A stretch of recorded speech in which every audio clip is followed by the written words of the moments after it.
නමස්කාර වේවා බුදුරුවනට සැමදා බුදු හිමි සරණ යමි.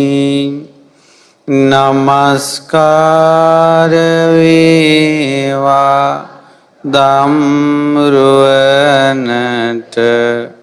සැමදා සදහම් සරණ යමි.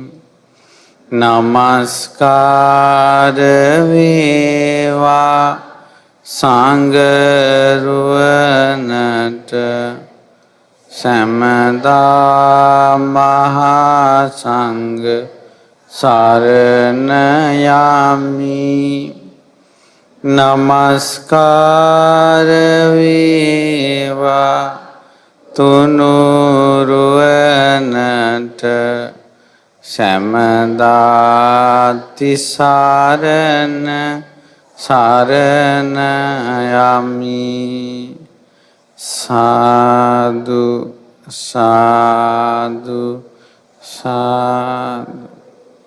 අපගේ පරම පූජනීය ගුරු දේවෝත්තම කල්යාණ මිත්‍ර පින්වත් ලොකු ස්වාමීන් වහන්සේට নমස්කාර වේවා. සාදු සාදු සාදු. පින්වත් මෑණියන් වහන්සේ, ශ්‍රද්ධාවන්ත පින්වත්නි, අද බුදු සුවඳ දහම් වැඩසටහන කොළඹ සමස්ත ලංකා බෞද්ධ සම්මේලනයේ පැවැත්වෙන මේ වසරේ දෙවෙනි වැඩසටහන. ඔබ ධර්මය අහන්ට පැමිණ තිබෙනවා. ඔබ ධර්මයේ වෙනුවෙන් කරන කැපවීමේ වැඩිපුරම කැපවීම කරන්නේ මේ හවස් කාලයේ. හවස් කාලේ අවුව රස්නේ වැඩි වෙනකොට ඇඟ ටිකක් තැම්බිලා වගේ, ඒකත් මදිවට ආහාර ටිකක් කරන් බත් මතෙත් වෙවිලා නිින්ද චුට්ටක් යාගෙන යනවා. දැන් ගෙදර ඉඳලා බණ ඇහුවනම් ওই වෙලාවට දහවතාවක්වත් ගිහිල්ලා මූණ හොදාගෙන ඇවිල්ලා ඊළඟට ඒ අතරතුර එක්කෝ පස්සේ බලන්න පුළුවන් කියලා හරි නවත්තලා, එහෙම නැත්නම් අයිනකට වෙලා ඉඳගෙන බණ නමස්කාර වේවා කියලා බණ පටන් ගන්නවා. සියලු දෙනාට චතුරාර්ය සත්‍ය අවබෝධ වේවා කියනකොට නැගිටිනවා. ඉතින් ඒ සාදුකාරය දීගෙනම නැගිටිනවා. ඒ නිසා ඊළඟට තමයි පුටුවක හෝ ඉඳගෙන කකුලක් පිට කකුලක් දාගෙන ෆෑන් එක ළඟටම අරගෙන තේ එකක් බිබී බණ අහනවා. ගෙදර හිටියනම් මෙතන ඉඳලා එක තැන ඉඳගෙන දාඩිය වැක්කිරෙද්දී නිදිමත කඩ කඩා ධර්මය අහන්න ඕන. ඇත්තටම ගෙදර ඉඳලා බණ 100ක් ඇහුවට වැඩිය ළඟට පැමිණ අහන එක බණ පදයෙන්, ළඟට පැමිණ අහන එක ධර්ම දේශනාවෙන් කුසල් ගොඩාක් රැස් වෙනවා. ළඟට පැමිණ ධර්මයේ ඇසීම ඒසා විපාකයි.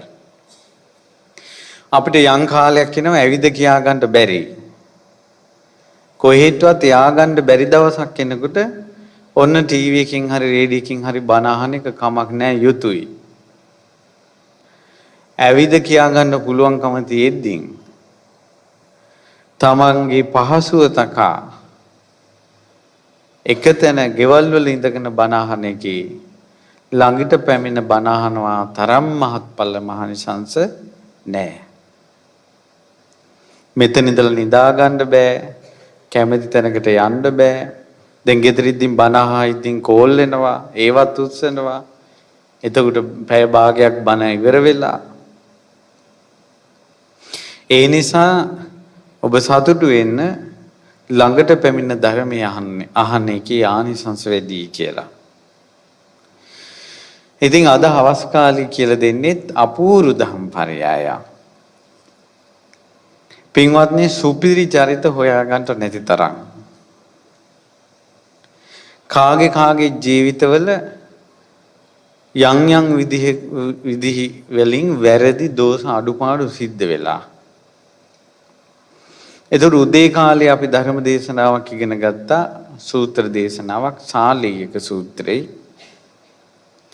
දෙව්ලොව උපදින්නත් බ්‍රහ්ම ලෝකෙ ඉපදින්නත් අමා මහ නිවන පිණිසත් ධම්මචර්යාව සමචර්යාව ඕන කිව්වා. ඒ කියන්නේ දස කුසල පත ඕන. නිරේ දුගතියේ උපදින්නේ දස අකුසල පත නිසා. අධර්මචර්යා විසමචර්යාව නිසා. එතකොට ඒවා එකින් එක පානාතිපාතා කියන්නේ කුමක්ද? අදින්නා දානා කියන්නේ මොකක්ද කියලා වචනෙන් විස්තර කළා. ඔය ධර්මය අහගෙන යනකොට දැන්නේ මේ ධර්මය ඇහෙන්නේ.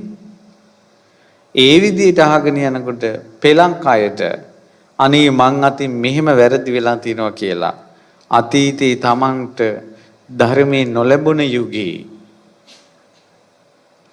කුසල් ගැන හිතේ පිහිටලා නැති කාලේ වෙච්ච වැරදි අඩුපාඩු මතක් වෙන්න ගන්නවා.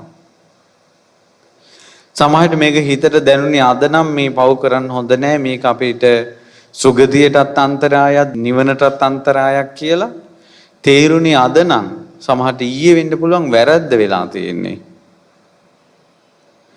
නමුත් අද ධර්මය අහනකොට අර වැරද්දක් වෙලා ඒක මතකයට එනවා. ගොඩාක් අයගේ ජීවිතේ පස්සට ඇදලා දාන එකක් තමයි වැරදි මතක් වෙන එක. එදුරු පින්වත්නි මේ වැරදි මතක් වෙන එකට මොකද කරන්නේ? ඔබ අහලා නැද්ද? එක ස්වාමීන් වහන්සේ නමක් ගෙදෙට්ට වඩිද්දී එක කෙල්ලෙක් කැවුම් ගෙඩියක් පූජා කළා.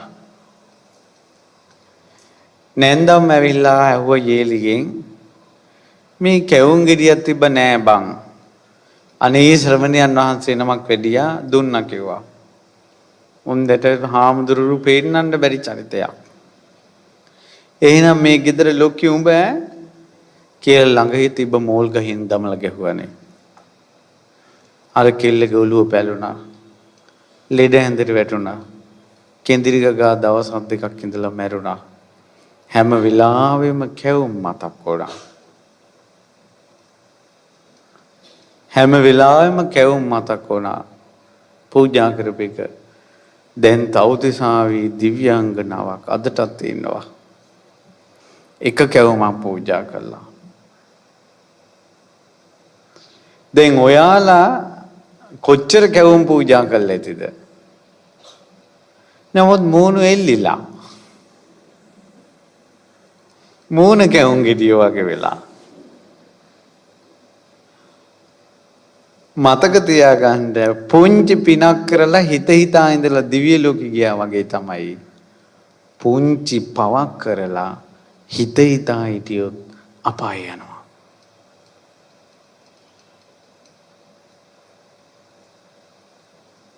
මේක පුදුම වැඩක්.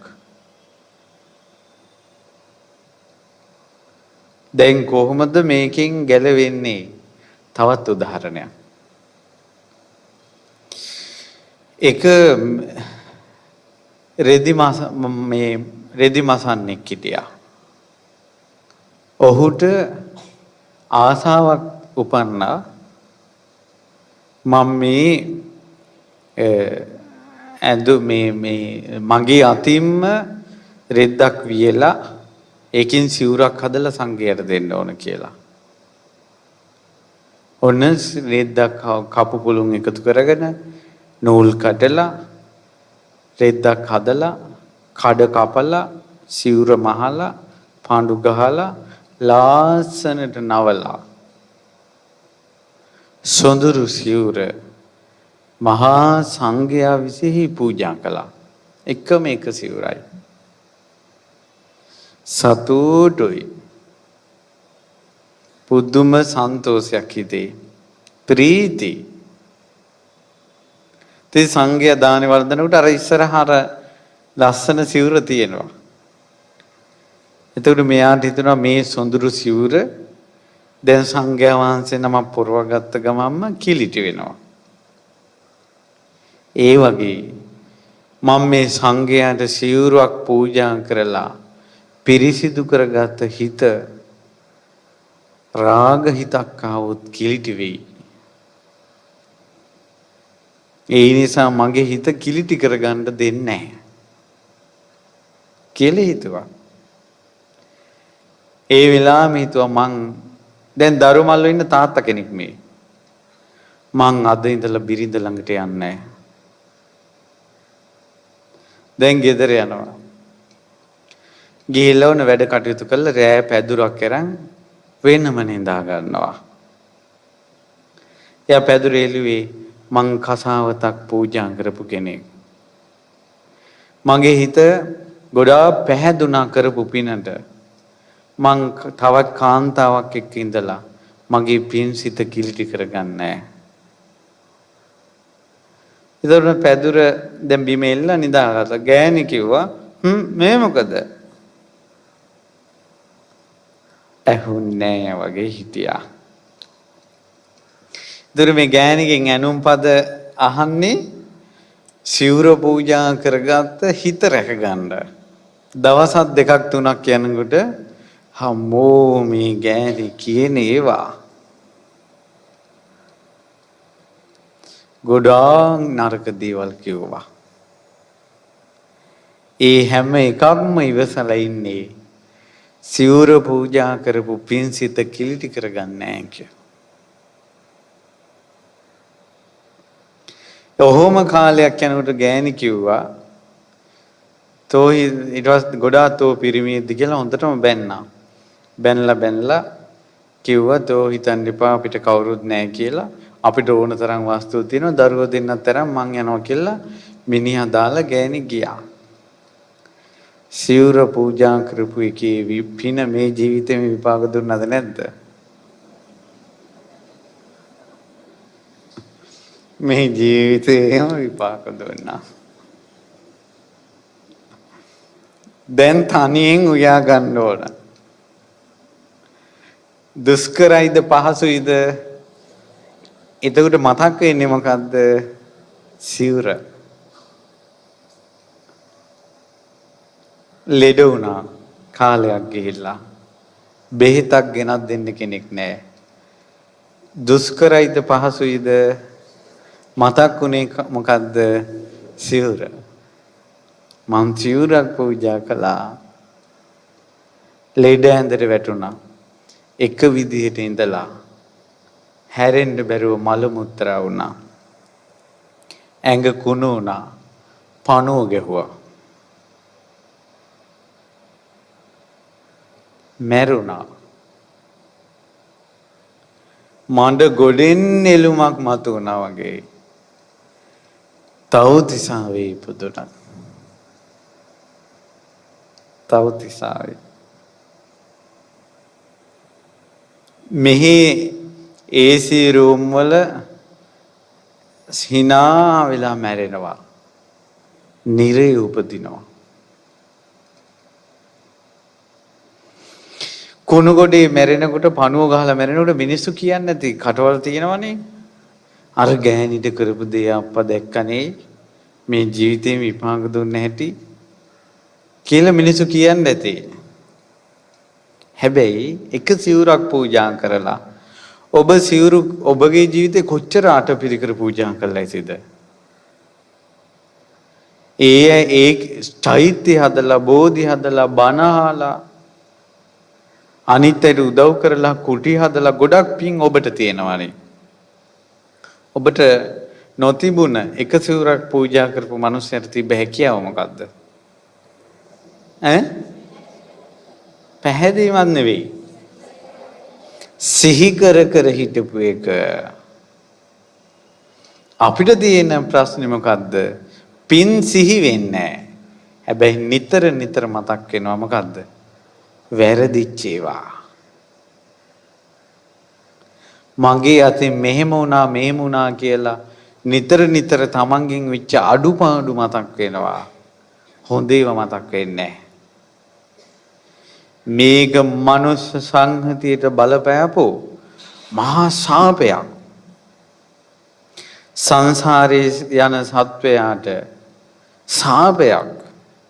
නිවන් දකින්න කැමති කෙනාට ශාපයක් මේ වැරදි මතක් වෙන එක. පරණ දේවල් අමතක කරන්න බැරි වීම. හැබැයි මේ වැරද්ද හදාගත්තේ නැත්තම් මේ පසුතැවිලි වෙන එක හදාගත්තේ නැත්තම් වැරදි මතක් වෙන එක හදාගත්තේ නැත්තම් මතක් වෙන්නේ රාගික දේවල් නම් කාමයේ මුල් කරගෙන වැරදි කරපේවා නම් මරුණට පස්සේ යයි නාංග ලෝකේ.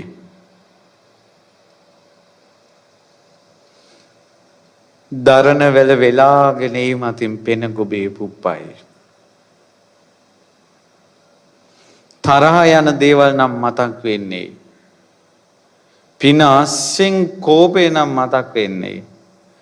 කොච්චර පින් තිබ්බ කෙනෙකුට උනත් දත් දෙක විලිස්සාගත් මහා රාක්ෂස යක්ෂ ජීවිතයක් ලැබෙයි. මේ පසුතැවීම ඒසා විපාකයි. පසුතැවෙන එක ශෝක කරන එක. එනිසා සියල්ල දන්න සියල්ල දන්නා වූ බුදුරජාණන් වහන්සේ වදාලා ශෝක කරන්නේ නැති එක යහපත උදා කරනවා. අශෝකං ඒතම් මංගල මුත්තමං. ශෝක කරන්න එපා කිව්වා. ඒ නිසා දැන් ඊයේ වැරදුන එකට අද ඉඳලා ශෝක නොකළ යුතුයි. ඒ නිසා තමයි වැරදි හදන්නේ. ඔයත් යුද්ධෙන් පෙරදෙන තැන. යුද්ධෙන් පෙරදෙන තැන මේ උදේ ඉඳලා ගිය පාර වැඩසටහනේ අපි භූමිය හදාගන්න කියලා කිව්වා. නිවන් දකින්න මොන යුද්ධේ හරි කරන්න පොළොවක් ඕන. ගිය පාර වැඩසටහනෙන් කිව්වේ භූමිය හදාගන්න. මේ පාර වැඩසටහනෙන් කිව්වේ ওই භූමියේදී යුද්ධ කරද්දී පෙරදෙන්නේ ඇයි? පෙරදෙන පැති ටික හදාගන්න, වහගන්න. ඒ තමයි දස කුසල වලින් ශක්තිමත් වෙලා තියෙන්න ඕන. දැන් අද හවස් වරුවේ ඉගෙන ගන්නවා පසුතැවිලි වෙන්න හොඳ නෑ. කිසිම දෙයකින් පසුතැවිලි වෙන්න හොඳ නෑ.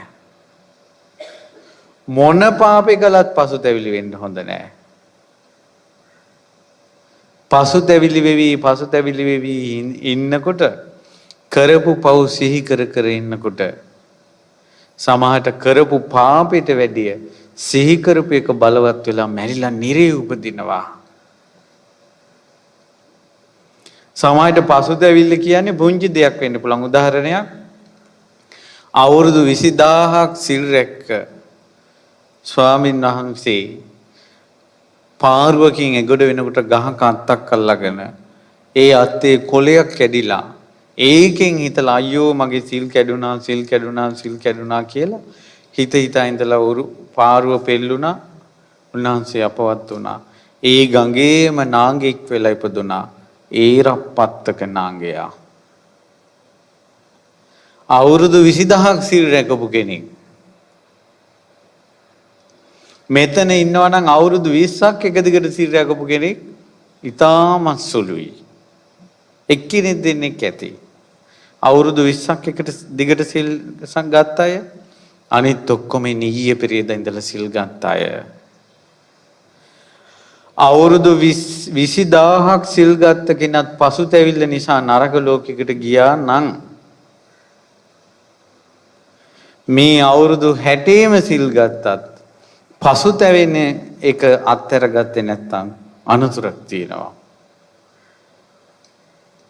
අනතුරක් තියෙනවා. හරිම භයානකයි මේ වෙච්ච වැරදි ගැන හිතා ඉන්න එක. පටස් ගාලා අමතක කරන්න ඕන. ආයෙත් අමතක කළා ඊළඟ දවසේ ආයෙ වැරද්ද කරනවා කියන එක නෙවෙයි. වෙච්ච වැරද්ද අමතක කළා ඉක්මනට කුසලෙ පිහිටන්න ඕන. ඒක ශාස්ත්‍රඥ වහන්සේ ප්‍රශංසා කරනවා. දැන් ඒකට සාධක දැන් කියන්නයි මේ හදන්නේ. එහෙම කරලා ජයගත් අයගේ විස්තර ටිකක් කියන්න හදන්නේ. උදාහරණ දෙන්නේ. සාක්ෂි දෙන්නේ. මේ අය කරගත්තා කියලා. බුද්ධ කාලේ වෙච්ච දෙයක් මේක. තරුණ කුමාරවරු 500ක් මහණ වුණා.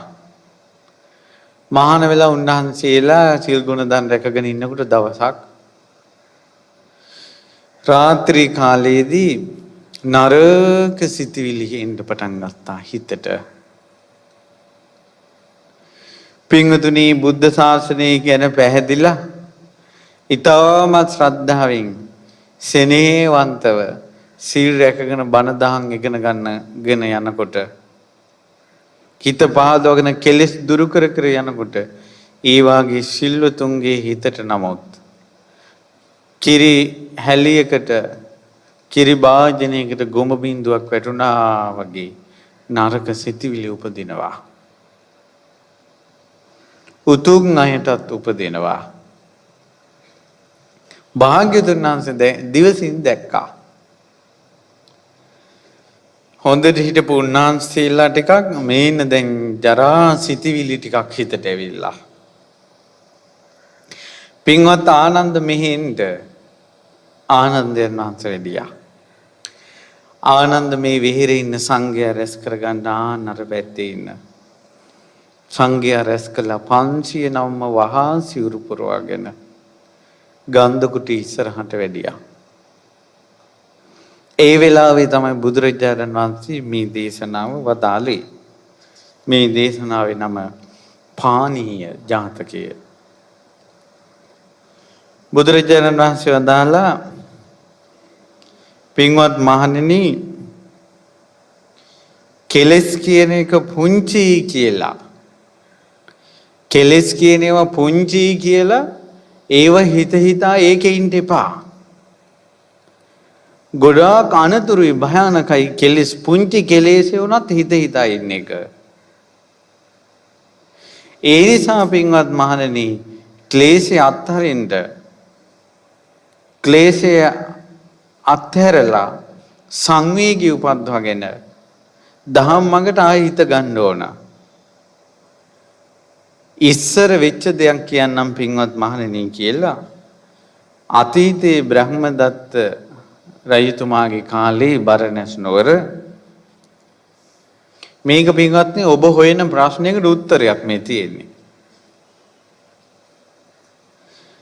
දැන් ඇත්තටම අපි ගොඩාක් දුරට මට අර දේශනා මාලා කරලා හුරු නෑ. ගොඩාක් ධර්ම දේශනා අපි කරන්න කැමති වර්තමානයේ පවතින ගැටලු වලට භාග්‍යතුන් වහන්සේ කුමක් වදාළසේක්ද? එතකොට බුද්ධ ශාසනයට පිවිසෙනවා. එතකොට දැන් මේ තියෙන ප්‍රශ්න තමයි වැරදි මතක් වෙන ඒවා ගැන. ඔන්න අතීතයේ බ්‍රහ්මදත්ත රජුන් කාලේ එක්තරා මානවකයෝ දෙන්නේ හේන් කොටනවා. පායන කාලේ ලබු කබල් දෙකකට වතුර ටිකක් අරගෙන ගිහිල්ලා හේන් කොටනවා. වතුර නැහැ. අර ගෙනිච්ච ලබු කබලෙන් වතුර ටිකක් බොනවා. දෙන්නගේ. හැන්දෑ වෙනකල් ලබු කබල පරිස්සම් කරගන්නත් ඕන බොණ්ඩ වතුර ටික. එක්තරා මානවකෙක් හේන කපලා වතුර ටිකක් බීලා එන්නම් කියලා ගිහිල්ලා අර ලබු කබල් දෙක එක ළඟනේ තියෙන්නේ. මගේ වතුර ටික ඉවර වෙයි කියලා මොකද කොලේ එහා පැත්තේ ලබු කබලේ වතුර ටික බිව්වා. ඊට පස්සේ දැන් ගානක් නොවෙන්න බිව්වා. අර උදේ කිව්වේ අර තාත්තලා ගෙදරට බෝතල් ගේනකොට පුතාලා නොදැනෙන්න පොඩ ගන්නවා කියලා ඉස්කෝලේ යන ළමයි. තාත්තා බෝතල් දෙක තුන ගෙදර ගෙනල්ලා තියෙනකොට තාත්තට නොදැනෙන්න ඒ බෝතල් වලින් පොඩ ගන්නවලු. එතකොට මත්පැන් මත්ද්‍රව්‍ය භාවිත එක පවක්, හොරකම එක පවක්, තාත්තට කරපු වංචාව එක පවක්, මේ විදිහට අකුසල් පැටව ගන්නවා. උණ පඳුරක් වගේ. මෙතනත් එහෙම එකක් වුණා. මෙතන උනේ දේ තමයි යාළුවාගේ ලබු කබලේ තියෙන වතුර ටික බිව්වා. වතුර ටික බීලා දැන් ඔන්න හේන් කොටලා හැන්දෑවේ නා කියාගෙන පැල් කෙටියට ගියා. පැල් කෙටියේ ඉඳලා කල්පනා කළා අද මං දවස කොහොමද ගත කළේ? මගින් කාටවත් වැරද්දක් වුණාද කියලා මතක් කරනකොට ආන්න කිරි ටිකට මැස්සෙක් වැටුණා වගේ වෙනමම පේනවා. මොකද්ද? වතුර හොරකම් කරපු එක. මේ මානවකයා සංවේගයටපත් වුණා. කල්පනා කළා මේ වාගේ පව්කන්නම් මං දිගින් දිගට ආයෙ කළොත් නිරයෙන් තමයි නවතින්නේ. අපායෙන් තමයි නවතින්නේ. මේ වාගේ පව් මගේ ජීවිතේට චී කියලා පිළිකුල් කළා. පිළිකුල් කරලා ඒ උපන් සංවේගයෙන් හොඳට හිත දැහැන්ගත කළා. විදර්ශනාව පහළ වුණා. අනිත්‍ය දුක්ඛ අනාත්ම වශයෙන් ජීවිතේ තේරුම් ගත්තා. පසේ බුදුරජාණන් වහන්සේ නමක් වුණා. පුදුමයි පින්වත්නි. ඔයාලට නම් කොහොමද දන්නේ? මට නම් මේ ඉස්සල්ලාම මේක කියවපු දවසේ පුදුම හිතුණා. මේ දවල් වතුර හොරකම් කරපු කෙනෙක්. දවල් වතුර හොරකම් කරපු කෙනෙක් මේ පිළිකුල් කළා පව.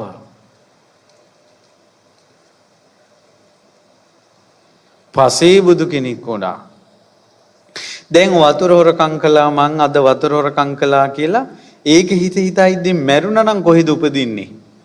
එක්ක නිරේ නැත්තම් උකුසෙක්වත් වෙලා උපදිනවා. පව පිළිකුල් කරලා යහපතට හිතට ගත්ත නිසා පසේ බුදු වුණා. පසේ බුදු වුණා. එහෙනම් යම්කිසි කෙනෙක් පව අමතක කරලා පව පිළිකුල් කරලා කුසලයට ආවොත් සෝවාන්වත් වෙන්න බැරිද? අඩුම තරමේ දෙව්ලෝකටවත් පැන ගන්න බැරිද? ඒකාන්තයෙන් පුළුවන්. හැකියාව තමයි පව පිළිකුල් කොට අමතක කරන එක. මානසිකාර නොකරන එක. ඊට පස්සේ දැන් පැල් කෙටියේ හඳ මණ්ඩල වගේ මුව මණ්ඩල. අනිත් යාළුවා පැල් කෙටියේ ඉඳලා කිව්වා හඳ ඔයාගේ මූණ හරි ලස්සනයි. මොකද කියලා ඇහුවා. නිහඬව හිටියා. ඊට පස්සේ උදේ යන් හේන් කොටන්න කිව්වා. කිව්වා මුනිවරු හේන් කොටන්නේ නැහැ. ඊට පස්සේ ඔබ මේ හරි අමුතු වෙන්නේ. පසේ බුදුරු එහෙම තමයි කිව්වා. පසේ බුදුරු කියන්නේ කසාවත් දරාගත් උත්තමයෝනි කිව්වා. ඒ උත්තමයා මේ හිස පිරිමදිනකොටම කෙස් අතුරුදහන් වෙලා සිවුරු පෙරවිලා පාත්‍රය අතට ආවා. ආකාශයට පැන ගිහලා ඉරිදීන් ගන්ධමාන පර්වතයට වැඩියා. පසේ බුදුරජාණන් වහන්සේලාම වැඩ ඉන්න හිමාලය පර්වතය ගන්ධමාන පර්වතයට වැඩියා. ඊට පස්සේ අර මානවකයාට හිතා ගන්න බෑ මොකද්ද මේ උනේ කියලා. එයාත් හේන් කොටලා දැන් වැඩක් නැහැ හේන් කොටලා කියලා දවල් කාලේ වතුර ටිකක් නාලා ගමට යන්න ගියා. පුදුම සිද්ධි වෙන්නේ. ගමට යන්න හදනකොට මහන්සි අම්බලමක නැවතුණා. තරුණ යුවලා පාරේ යනවා. කෙල්ල ලස්සනයි. අර ලස්සන කෙල්ල දැක්ක ගමන් අම්බලමේ නැවතිලා හිටපු කොල්ලට හිතුණා මේ කෙල්ල නම් ලස්සනයි කියලා. ඊට පස්සේ කල්පනා වුණා මේ වගේ කෙල්ලෙක් හිටියානම් මට කියලා. අර ස්ත්‍රිය අත්පත් කර ගැනීම සහ ඒ ස්ත්‍රිය සම්බන්ධව කාම නිශ්චිත හැඟීම් පහළ වුණා. විමසුවා. එතකොටම ටිකක් වෙලා යනකොට ඉක්මනට කල්පනා කරලා බැලුවා අම්මෝ ජරා සිතවිල්ලක් ඇවිල්ලා දෙයි. මගේ හිතට ජරා සිතවිල්ලක් ඇවිල්ලානේ. මේ ජරා සිතවිල්ල මං හිතා හිටියොත් එහෙම දැන් මැරුණොත් නිරේ උපදී. හම්මෝ මේවා හිතන්න හොඳ නෑ චී කියලා පිළිකුල් කරලා හිත සංවේග වුණා. හිතට එකපාරම සමාධි අරමුණ ගෝචර වුණා, විදර්ශනාව ගෝචර වුණා, පසේ බුද්ධත්වයටපත් වුණා. උන්වහන්සේත් ඉරිදීන් එඩියා. අනේ ආශ්චර්යයි මේ හිතේ තියෙන මේ කෙලෙස් යුද්ධය සහ හිත හසුරුවන විදිහ. මේක අద్భుත ක්‍රීඩාවක්. හිත හදාගන්න විදිහ. දැන් මේ පසේ බුදුරජාණන් වහන්සේ මේ හෝරාවකට කලින් ගෑණියෙක් ගැන අනුන්ට අයිති ගෑණියෙක් ගැන ජරා හිතවිලි හිත හිටපු කෙනෙක්. එහෙම මුල් කරගෙන විදර්ශනාව වැඩුවනේ. මේකනේ පුදුමේ. මේකනේ පුදුමේ. හිතා ගන්න බෑ මේ ලෝකේ. ඔන්න ඔය අතරේ ගම්වැසියෝ දෙන්නේ තාත්තයි පුතයි කැලේ යනවා. ඒ කැලේ හොරු ඉන්නවා. මිනිස්සු දෙන්නේ ගියොත් තාත්තයි පුතයි නම් තාත්තා නවත්තාගෙන පුතා ගමට යවනවා ගිහිල්ලා වස්තු අරන් වලින් තාත්තා ඕනේ නම්.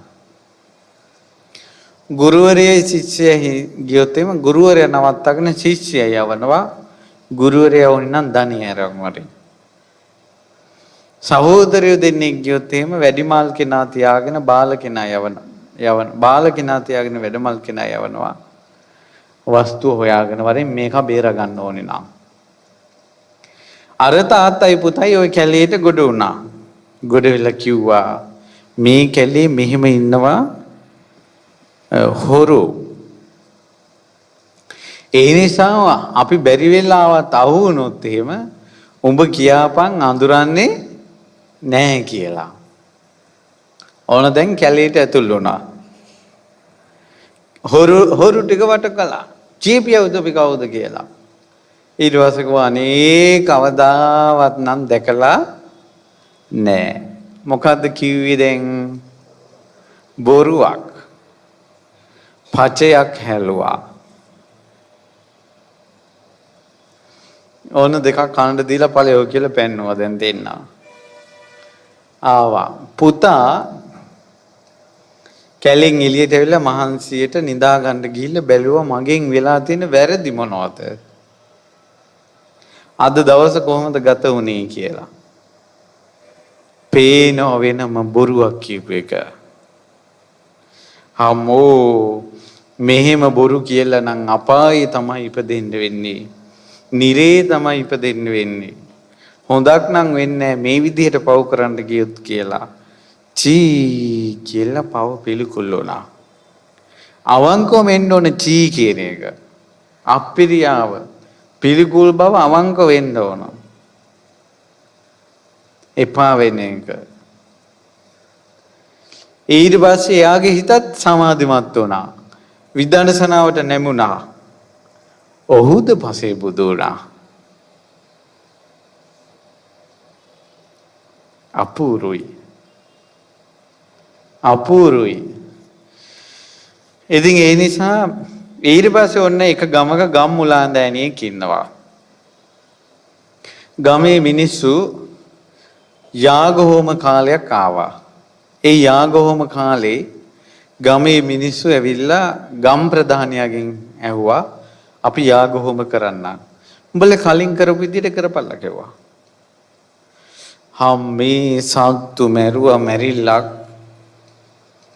හවස් කාලේ ගම් ප්‍රධානියා අර යාග හෝම භූමියට යනකොට සත්තු ගොඩාක් මරලා. ඔහුට හිතුණා අයියෝ මගේ වචනේ නිසා තමයි මෙච්චර ගොඩක් මැරුණේ.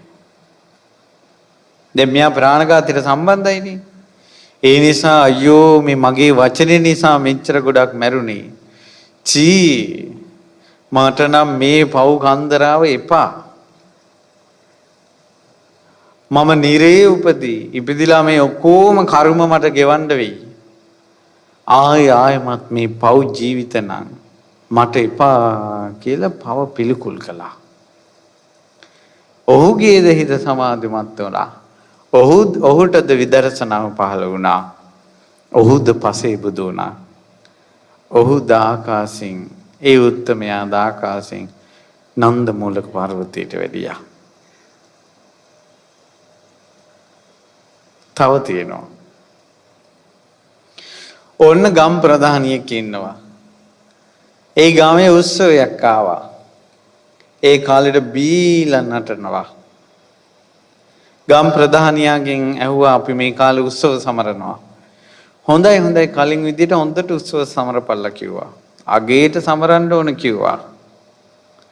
මිනිස්සු බී ගත්තා. හැලි වලම් බිඳ ගත්තා. අතට අහුවෙන එකකින් ගහගත්තා. අතපය කපා ගත්තා. හැලි වලම් බිඳගෙන අතපය කපාගෙන වැළපී ඉන්න මිනිස්සු දැක්ක ගම් ප්‍රධානියා. ඔහුටද සිතුණා මම මේකට අවසර දුන්නේ නැත්තම් මෙහෙම එකක් නෑනේ. මේ සත්වය දුක් විඳින්නේ මං අවසර දුන්න නිසානේ. අම්මෝ මේ සුරාවට මං අවසර දීලා සුරාවට මේ අය පොළඹවලා මං කරගත්ත පාපෙන් මං නිරේ උපදී. අපායේ උපදී. චී කියලා පිළිකුල් කළා. මං කොහොම හරි මේකෙන් හිත හදා ගන්න ඕන කියලා හිත හදාගත්තා. ඊට පස්සේ හිත සමාධිමත් වුණා. විදර්ශනාව පහළ වුණා. පසේ බුදු වුණා. දැන් පසේ බුදුරජාණන් වහන්සේලා කී නමක් ගැන කිව්වද? 5 නමක් ගැන කිව්වා. ඊට පස්සේ මෑත භාගයේ ඒ 5 නම්ම පිඩු සිංහවදින්ට ගම්මානිට ආවා.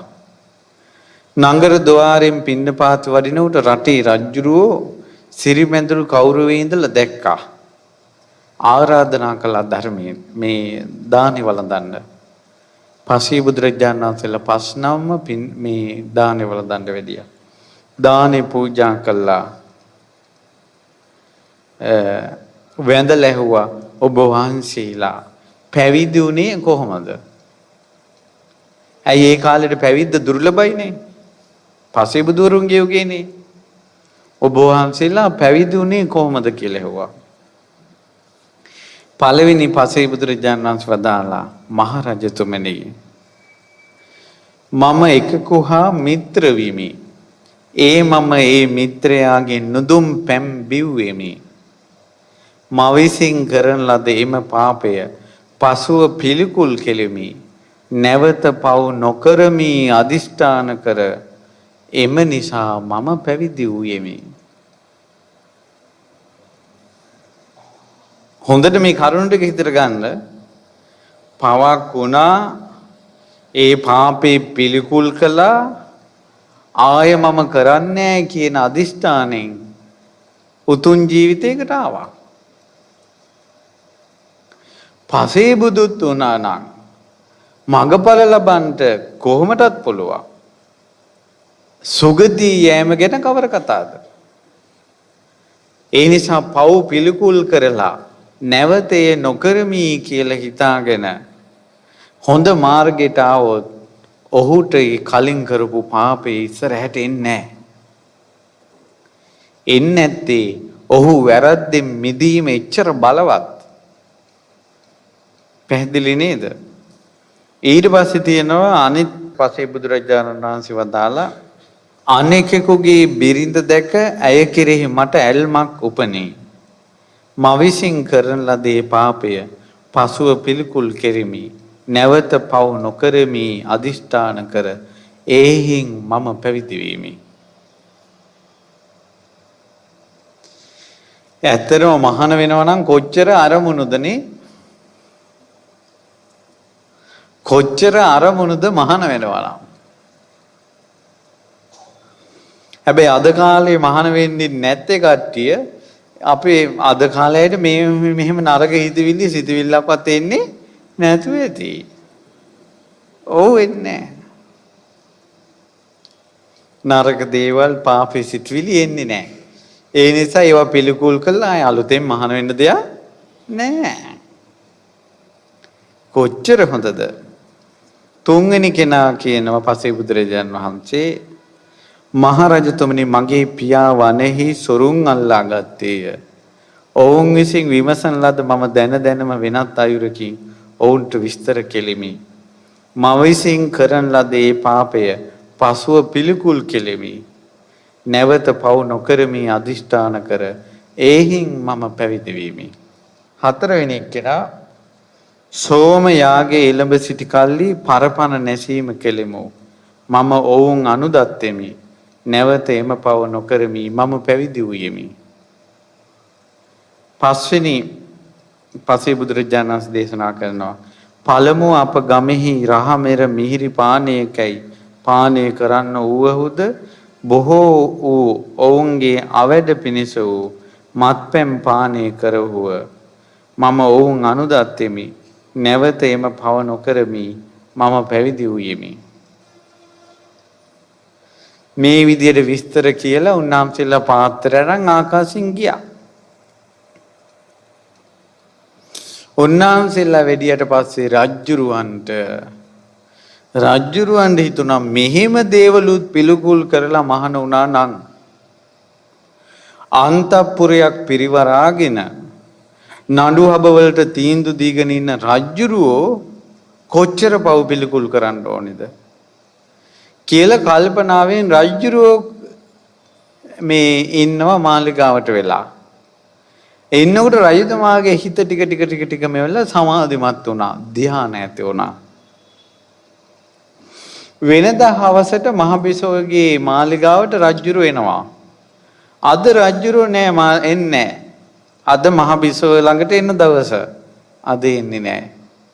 මහබිසව මොකද මේ අපේ රජුරන්ට වෙලා තියෙන්නේ කියලා බලන්න රජුරන්ගේ මාලිගාවට ආවා.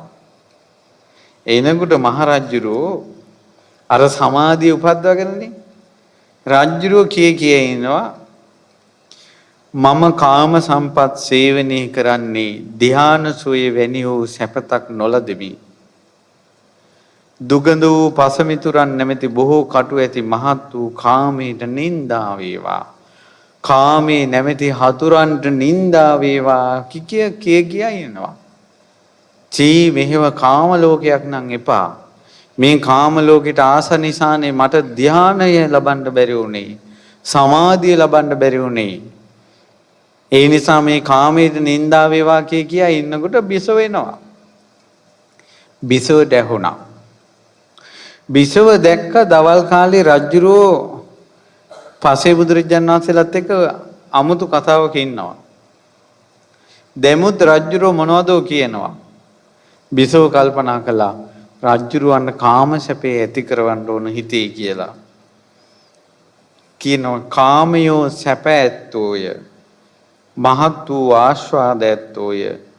කාමයට වැඩි වූ සැපක් නොමැත. යමෙක් කම් සැප සේවනය කරද්ද ඔව්හු දෙව්ලොව උපදිත්. ඔන්න බවලතුන්ගේ බණ ඉතින්. බවලතුන්ගේ බණ දැක්කනේ. කාමී භුක්ති විඳොත් ඒ අය දිව්‍ය ලෝක ඉපදිනවා කියලා රජුරවන්දි කියනවා. රජුරෝ කිව්වා ඒ මෝඩ ගෑණියේ තෝ විනාශ වෙන්න එපා කිව්වා. කාමයේ කොහෙද බං කිව්වා සැපක්. මේ හැම කාම සම්පත්තියක්ම අත්හැරලා යන්න වෙනවා. නැති වෙනවා. කාමයේ ස්වල්ප වූ ආස්වාද ස්වල්පයයි ආස්වාදය. කාම සැපේ ස්වල්පයයි. මේ විඳ මේ නෑ. කොච්චර තරුපයේ හෝටලයකට ගිහිල්ලා කෑවත් මේ අඟල් 4ක් විතර තියෙන දිවෙන් යනකල් විතරයි ඔක්කොම.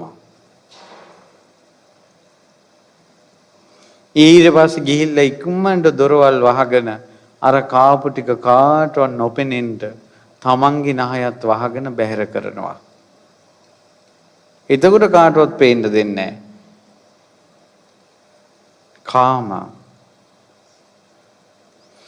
ඊළඟට මේකප් කරගෙන මූණ පාට කරගෙන සුරංගනාවි වගේ පිරිස මැදට යනවා. උදේ වරුවද සුවසේ වාසය කරනවා. ටික ටික දාඩිය දාගෙන ඇඟ ගන්ධසාර වීගෙන එනවා. එතකොට ඉක්මනට පනිනවා. මට ගෙදර පොඩි වැඩ ටිකක් තියෙනවා කියලා පනිනවා. මේ කප් ටික සෝදලා දැම්මට පස්සේ ආයෙත් අර හපේ මතුවෙනවා. හපේ මතුවෙනවා. කාමේ ස්වල්ප ආස්වාදයේ තියෙන හීනයන් දැක්කා වගේ හීනකින් එක් වෙලා සොම්නසෙන් සිටිද්දී බොඳ වෙලා යයි ලෙස අවදි වී බලද්දී ඔබගේ සිත පිනවන යම් කාම සැපයක් තියෙනවද? ඒ දෙස මොහොතක් මනසෙන් බලනකොට ඒ මොහොතේ විතරයි. ආපහු පස්සේ ලොකු පසුතැවිල්ලක් ඉතුරු කරලා ගොඩාක් අනතුරු සිද්ධ වෙලා අද තරුණ ළමයි ගොඩාක් රස්සාවල් වලින් අයින් කරනවා. ඔයාලා දන්නවද දන්නේ නැහැ.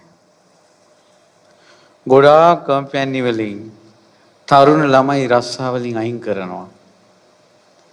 ඒ අය ළමයි එන්න පරක්කුයි රස්සාවට. ආවත් ගොඩාක් අය වැඩ කරද්දි නිින්ද යනවා. මක් නිසාදයක් රැය එළිවනතුරු ෆෝන් එකේ සිටීම. ෆෝන් එකේ වැඩිපුර ඉන්න අය හොයා ගන්න පුළුවන්. S2 කළුයි. S කළුයි. ගොඩාක් රැකියා ස්ථාන වලින් අයින් කරනවා. දෙයනේ බොහොම අමාරුවෙන් හොයාගත්ත රස්සාව නැති වුණා. කාමේ නිසා පුංචි කෙල්ලෝ ඉහින් විනාශ වෙලා. කාමේ නිසා කොල්ලෝ ටික විනාශ වෙලා. කාමේ නිසා වයසක ඇත්තෝද විනාශ වෙලා. කාමේ නිසා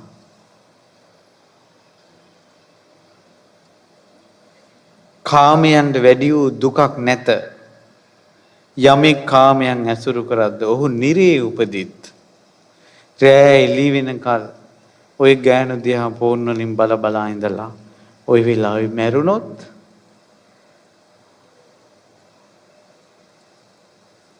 කාම අරමුණු හිත හිතා ඉඳලා මැරුණොත් දෙවියන් බඹුන් පවා වන්දනා කරනවා මේ සිවුරට. දෙමව්පියෝ පවා වන්දනා කරනවා මේ සිවුරට. රටක් ලෝකයක් වඳිනවා මේ සිවුරට.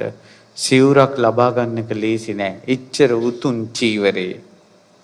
එහෙව් චීවරයකට ආශා කළා මැරිලා සිවුරේ කාවෙක් වුණාද නැද්ද? සිවුරට ආශා කළා මැරිලා කාවෙක් වුණා නම් ෆෝන් එකට ආශා කළා ඒ වගේ වීඩියෝ වලට ආශා කළා මැරෙන අය කොහේ නම් උපදීද? කොහේ නම් උපදීද? මනාව මෝහත් කළ කඩුවද මනාව පන පොවන ලද සිරියද ආයුධයද හදවතේ පහර දෙන ලද්දේ යම්සේද කාමයෝ ඊටත් වඩා අතිශයින් දුක් සහිත වේ. උලකින් පපුවට අනිනවට වැඩිය අපිව පෙළනවා මෙහි කාමය. පෙළනවා කාමය. කාමය කියන්නේ ස්ත්‍රී පුරුෂ එකතු වීමම නෙවෙයි.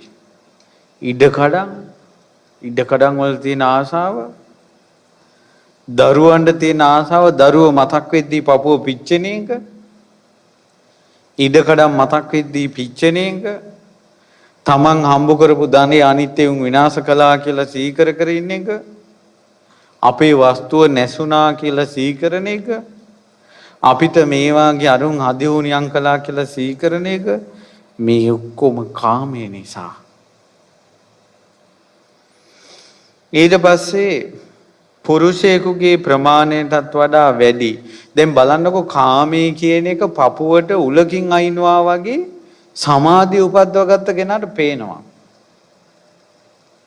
පළවෙනි ධ්‍යානයේ යම් කෙනෙක් උපද්දව ගත්තොත් එයාට උලෙන් ඇන්න වගේ තමයි රාග අරමුණක් සිහි වෙන එක පේන්නේ. නමුත් ලෝක සත්වයාට නිතර රාග අරමුණු මේ එනවා ඒ අයට පේන්නේ නැහනේ. හේතුව එතනින් එහා විමුක්තියක් ලැබලා නැති නිසා. හොඳ රසට කෑමක් කන තාක් කාපු දවසට තමයි තේරෙන්නේ මීට කලින් කෑම රස නෑ කියලා. ප්‍රනීත කෑමක් කාලා නැත්තම් නිරස කෑම කොහොමනම් හොයන්නද? තේරුණා නේද? ඊට පස්සේ දැන් සූත්‍ර වලින් ධර්මයේ දේශනා කරන එක බුද්ධ දේශනාවට මුල් තැන දීලා ධර්මයේ දේශනා කරන එක ලොකු ස්වාමීන් වහන්සේ තනියම ආරම්භ කරන තාක්කල් සූත්‍ර වලින් බණ කියන්නේ හිතන ඒවා කියනවා කියලා අපිට හිතුන්නේ නෑනේ. අපි කියන ඕන එකක් අහගෙන හිටියානේ. කියන ඕනම එකක් අහගෙන හිටියානේ අපි. ඊට පස්සේ මේක බුද්ධ ශාසනයට ගැලපෙනවද නැද්ද කියලා අපි දන්නේ නෑනේ. අපි දන්න සමහර පන්සල් වල කාවාඩි හිටන් නටනවනේ. ගිනි පාගනවනේ. පොල් ගහනවනේ. ඒකට අපිත් ඒව බලන්න ගියානේ. අපිත් ඒ ගිනි මැල මැදින් ගියානේ. උතුම් දෙයක් පහළ වෙනකල් නීච දේ තේරෙන්නේ නැහැ. ඒ නිසා කාමයේ කියන්නේ උලක් ගිනි අඟුරු වලක් කියලා කාමෙන් නිදහස් වෙනකල් තේරෙන්නේ නැහැ. පුරුෂයෙකුගේ ප්‍රමාණයටත් වඩා වැඩි දැල් වෙන්නා වූ අඟුරු වලත් දවස පුරා ගිනියම් කළ හී වැලත් යම්සේද කාමය ඊටත් වඩා අතිශයින් දුක් සහිතයි. මිනිස්සෙක් වැහෙන්න තරම් අඟුරු ගොඩකට දැම්මත් රත්තු යකඩ වැලකින් එතුවත් ඒව ඉච්චර පිච්චෙන්නේ නැහැ කියනවා. නමුත් කාමයේ නිසා පිච්චෙනවා කියනවා.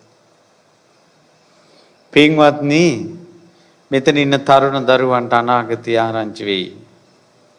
වයසකයිට නම් ඉච්චර ආයුෂ නැහැ ඔයාලට. තරුණ කට්ටිය ටික කාලයක් හිටියොත් මේ යන ක්‍රමයට ගියාට පස්සේ මේ යන විදිහට කාම ලෝකෙ ගියොත් තමන්ගෙම තාත්තගෙන් දුව විනාශ වෙලා තාත්තා කම්මුලට අත තියාගෙන කල්පනා කරනවා මම මොකද්ද මේ කළේ කියලා. තමන්ගේ ලේවලට ජාතක දුව කියන සංඥාව ඉපදෙන්න දුන්නේ කාම ගින්න. උපදිනවා.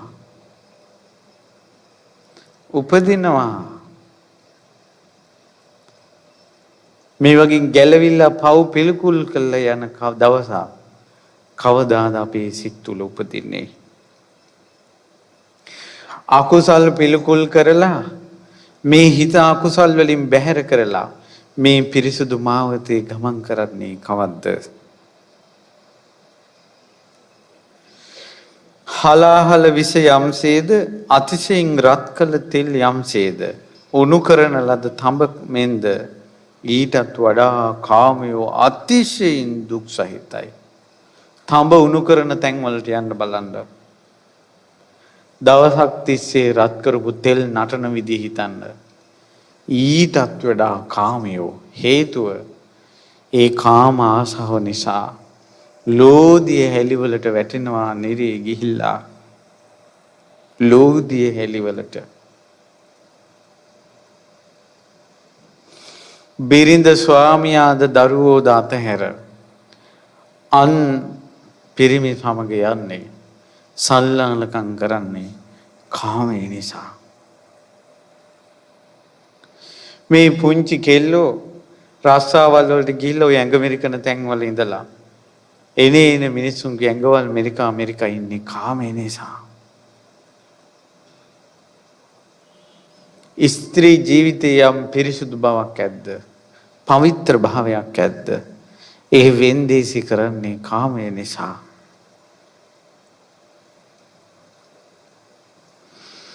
මේක කියනකොට තරුණ පුතෙක් මගෙන් ඇවිල්ලා ඇහුවා ස්වාමීනි මට ප්‍රශ්නයක් තියෙනවා.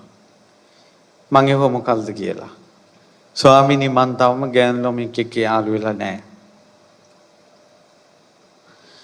එතකොට මේ මං ඒක මගේ ජීවිතේට බාධාවක් නෙවෙයි නේද? ඊට පස්සේ කිව්වා පුතේ අම්මම කිව්වා විවාහ වෙනකල් කිසිම සම්බන්ධයක් පවත්වපො නැති හොඳ පිරිමි පුතෙක් ඉන්නවොත් හිටියා කිව්වොත් ඒක ආශ්චර්ය කාරණයක්. උඹගේ කල වයස එනකොට උඹගේ කල වයස එනකොට ගෙවල් වලින් අදාළ කෙනෙක් උඹට ගෙනත් දෙයි. පුතේ මේ ලෝකේ යම් ධර්මයක් තියෙනවා. ධාතු එකතු වෙනවා. හොඳට එකතු වෙනවා. නරකට එකතු වෙනවා. උඹ ඉගෙන ගන්න ගමන් පවිත්‍රව ජීවිතේ තියාගෙන හිටියොත් උඹ වගේම පවිත්‍රව ජීවිතේ තියාගෙන ඉන්න කෙල්ලෙක් උඹට හම්බ වෙනවා. ඒක කර්මයෙන් කරන්න. යම් දවසක උඹට ගැටලුවක් කරදරයක් කංකටොල්ලක් එනකොට සෑයක් බෝධියක් වැඳලා පහනක් දැල්වලා මං විවාහ වෙනකල් මගේ ජීවිතේ කෙලස ගත්තේ නෑ. මම මගේ හිත පවිත්‍රව රැගෙන ආවා. මව්පියන් විසින් කරලා දුන්න විවාහයේ මං යෙදී වාසය කරන්නේ. ඒක සත්‍යයක් සත්‍යානුභවයෙන් මේ උවදුරු දුරු වේවා කියනකොට මුළු තව්තිසාවම හෙල්ලෙනවා. ඒ සත්‍ය බලයට මං කිව්වා උඹ පුළුවන් නම් රැකියන්නේ.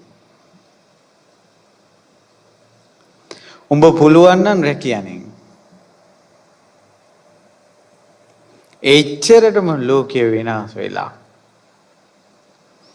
විවාහ වෙනකල් පවිත්‍රව ඉන්න එක. මව්පියන් විසින් හොයලා සුදුසු කෙනෙක් දෙන එක. ඒ ලෝක ධර්මතා. ඉතින් ඒ නිසා මේ කාමේ පෙළකයි ඉන්නවා. ඉතින් එහෙම කාමේ මැඬ ඉන්න චරිත තියෙනවා. ඊට පස්සේ මොකද කළේ? දේවියට කතා කරලා ඒ විදිහට කියලා දේවින්නාන්සට කිව්වා දැන් ඔහි කෑමේ සැපයි කිව්වනේ. එහෙනම් ඇමති මණ්ඩලෙත් එකතු වෙලා ඔහි රජකම කරන්න කියලා මහදේවින්නාන්සට රජකම දීලා රජුරෝ ගියා හිමාලයට. දේවින්නාන්සේ බණ කියන්නේ කියලා හොඳ වැඩේ කරගත්තේ.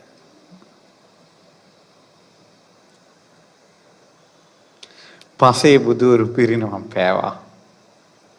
ඒ පසේ බුදුවරුන්ට උපස්ථාන කරලා කෙලෙස් පිළිකුල් කරපු රජුරුව තමයි අපේ මහ බෝධිසත්වයෝ.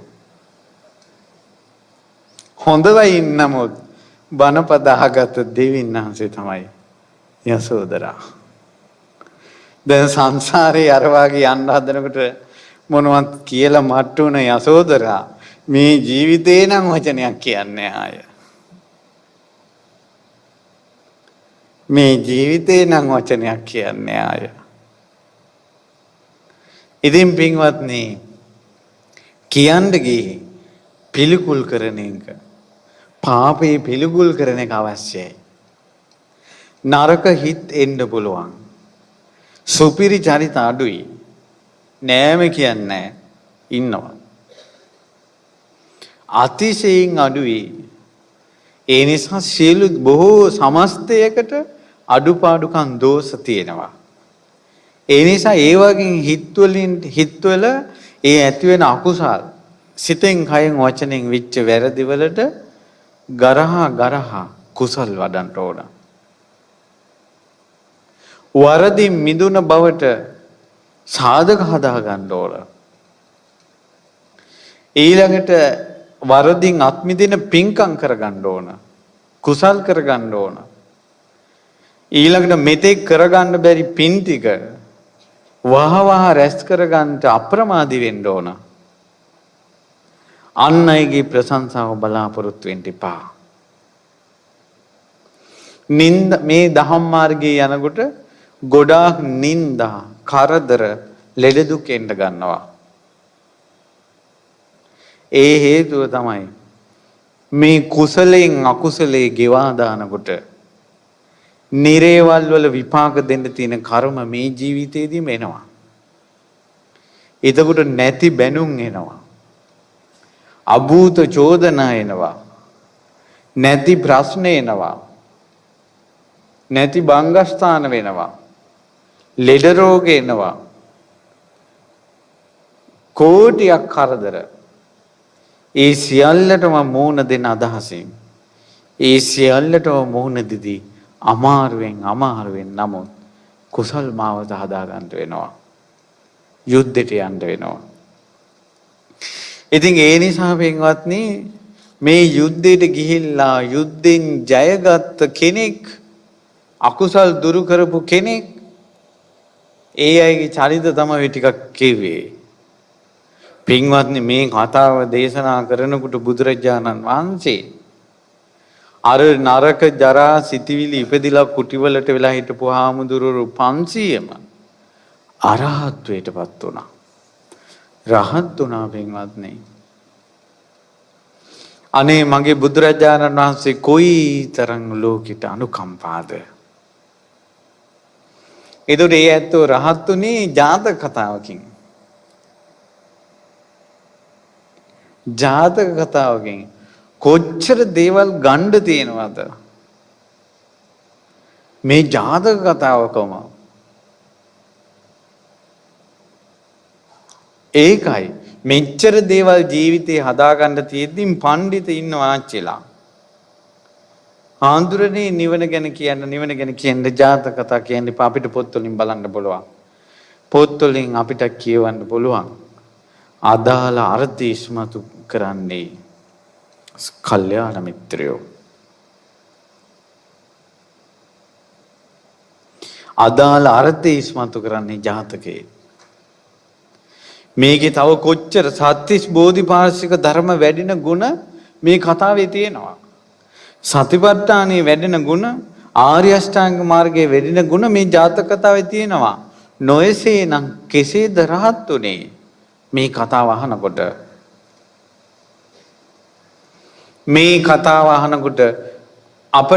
මටත් මගේ ජීවිතේ කෙනෙකුට හිතුණා නම් මටත් මගේ ජීවිතේ අහවල් අඩුපාඩුවට පිළිකුල් කරලා මම මේක හදාගන්න නැත්තම් හොඳයි කියලා එක්කෙනෙකුට හරි හිතුණා නම් ඔවුන්ට දහමේ උණුසුම හරි තියෙනවා. ඒ අයට දහමේ රස්නේ වදිනවා. ඒකයි දහමේ රස්නේ වදිනවා. ඊට පස්සේ මොකද උනේ පින්වත්නි? මේකට සෙම්පතියක් ඇසුරු කරන්න ඕන. ওই වැටිච්ච චරිත ගොඩ ගන්න මේ බුද්ධ ශාසනයේ සෙම්පතිය පහළ වුණා. වැරදි වලින් නැගී හිටින්න සාක්ෂි දෙන්න සෙම්පතියෙක් පහළ වුණා. වැටිච්ච අය කෝටියක් ගොඩගත්ත සෙම්පතියෙක් පහළ වුණා. ඒ තමයි අංගුලිමාල මහරහතන් වහන්සේ. අංගුලිමාල මහරහතන් වහන්සේ තමයි වැරද්දට යොමු වෙච්ච කෝටියන් දෙනා උස්සලා උඩට ගත්ත උත්තමයා. වරදින් නැගී හිටින්ට සාක්ෂි දුන්න උත්තමයා. උන්වහන්සේ අහිංසක වෙලා ගුරු වචනේ නිසා ගද්දරා මේ කඩුවත් අතට අරගෙන මිනිස්සු මරමරා ඇඟිලි කැපුවා. හම්බෝ කොච්චර රෞද්‍ර බවක් තියෙන්න ඕනේද? ඇඟිලි කපා එක ඇඟිල්ලක්ද දෙකක්ද? සාමාන්‍ය මස් උනත් කපනකොට හිතට හිරිකිත බවක් එන්නේ නැද්ද?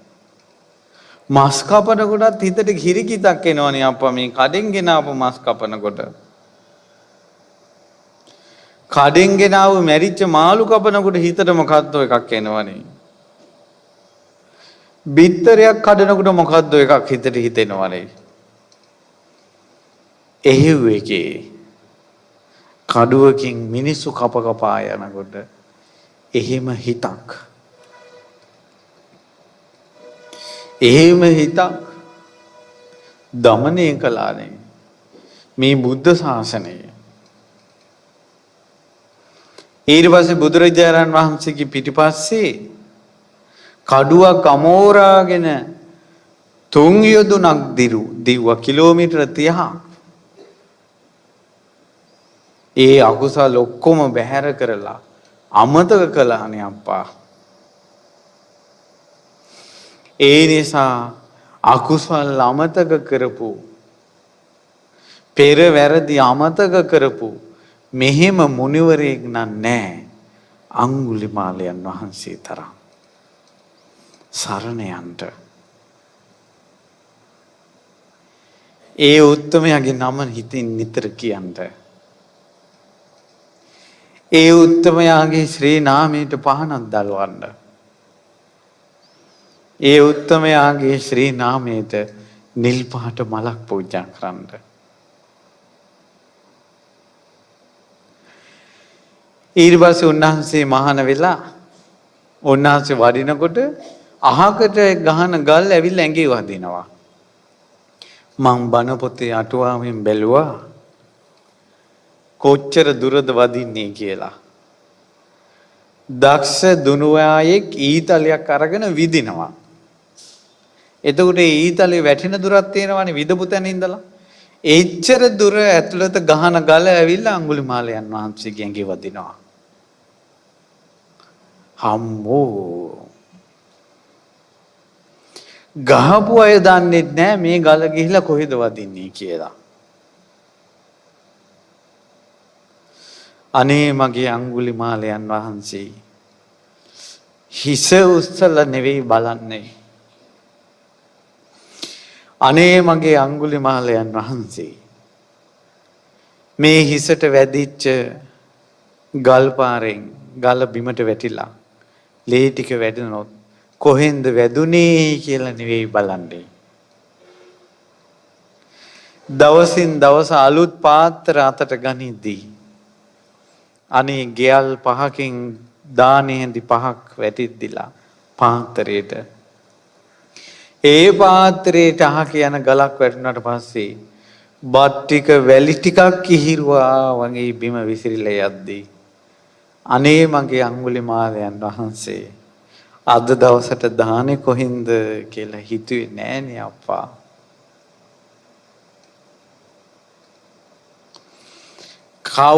කවමදාවත් මට මෙහෙම කරදරයි කියලා බුදුරජාණන් වහන්සේට කියලා නෑනේ අප්පා.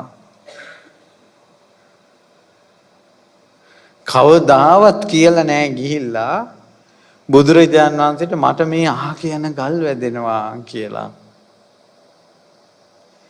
මුළු ජීවිත කාලෙටම එක දුකයි අඟුලිමාලයන් වහන්සේ කියලා තියෙන්නේ බුදුරජාණන් වහන්සේට. මුළු ජීවිත කාලෙටම එක දුකයි කියලා තියෙන්නේ. මොකක්ද ඒ දුක? අම්මා කෙනෙක් වැළපෙනවා කියලා. තමන්ගේ දුක අකුරක් කියලා නෑ.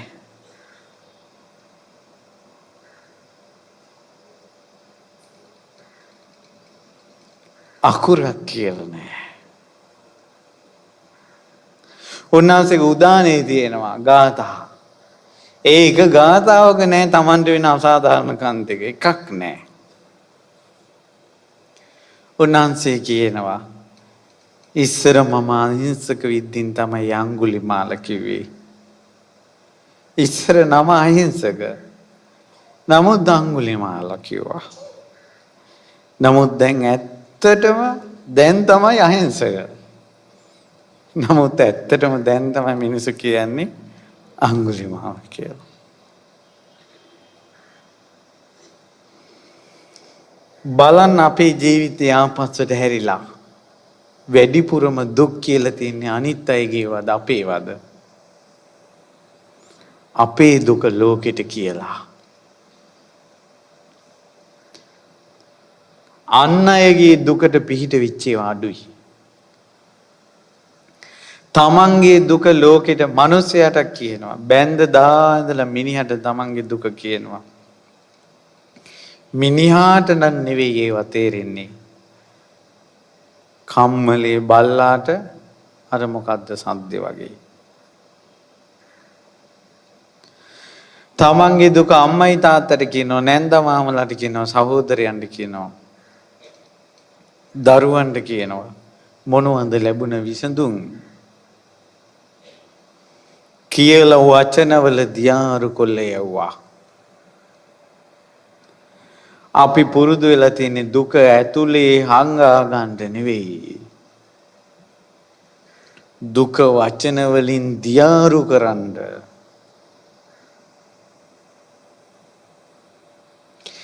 වචන වලින් දියාරු කළා නැතුව ඇතුලේ දුක හංගගෙන දහමත් එක්ක ගලපා ඉන්න කෙනා නිවන් දකින්නවමයි. මාග්නිසාදයක් ඔහුට දුක තේරෙනවා. විඳවනවනේ අප්පා. ඔහුට දුකෙන් නිදහස් වෙන්න ඕන. ඔහුට දුකෙන් නිදහස් වෙන්න ඕන.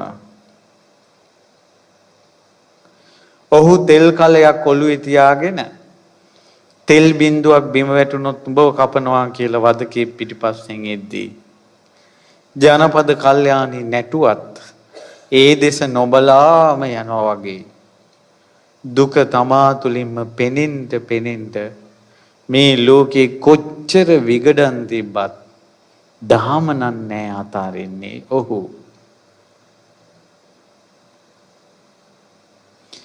අපේ ආයෙත් නැවත පින්වත්නි මා පවසනවා.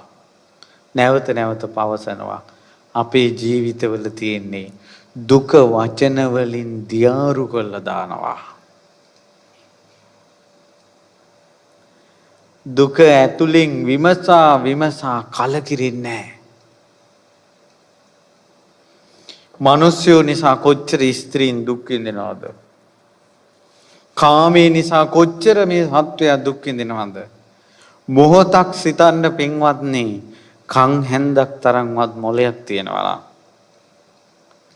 මේ හිතේ රාගය කියන එක ඇති නොවුනා නම් අපි කොච්චර පිරිසිදු අයද? කොච්චර පාරිශුද්ධ අයද? කොච්චර පූජනීය අයද? මේ හිතේ රාගය කියන එක බිඳුවක්වත් ඇති උනේ නැත්තම්, රාගය කියන කෙලෙසේ ඇති වෙලා මේ හිත ගන්ධසාර කොලා, ගොඩාක් ජරා කළා. තුච්ඡ සිතිවිලි මේ හිතට ආවා. නිරේට ඇදලා දාන දේවල් සිද්ධ වුණා. තිරිසන් සිතිවිලි ආවා. තිරිසන් ලෝකෙට ඇදලා දාන ඒවා සිද්ධ වුණා. හීන සිතිවිලි හිතට ආවා. හීන ලෝකවලට වැටෙන කර්ම සිද්ධ වුණා. රාගය කියන එක හිතේ ඇතිවිච්ච නිසා චික් මෙහෙමත් රාගයක් කියලා පිළිකුල් කර ක්ලේශ වලට ගරහා යන අය නිදහස් වෙනවා. කෙලෙස් වලට ගරහා යන අය නිදහස් වෙනවා. ඉතින් අඟුලිමාලයන් වහන්සේ දුක් තමා තුළින් විමසූ දුක් වචනේ දියාරු නොකරපු මුනිවරයා දුක වචන වලට ගත්තේ නෑ. ඉවසලා හිටියා. දෙයනේ මොන වගේ අඩුවක් වෙලාද මේ? මොන වගේ අඩුවක් වෙලාද? සිංහා කකා හිටපු කෙනෙක්ද මේ? මා හැඩි දැඩි ජව සම්පන්න තරුණ කෙනෙක්. නෑ සිරසේ ගලක් වදිද්දී හැරිලා නම් බලන්නේ.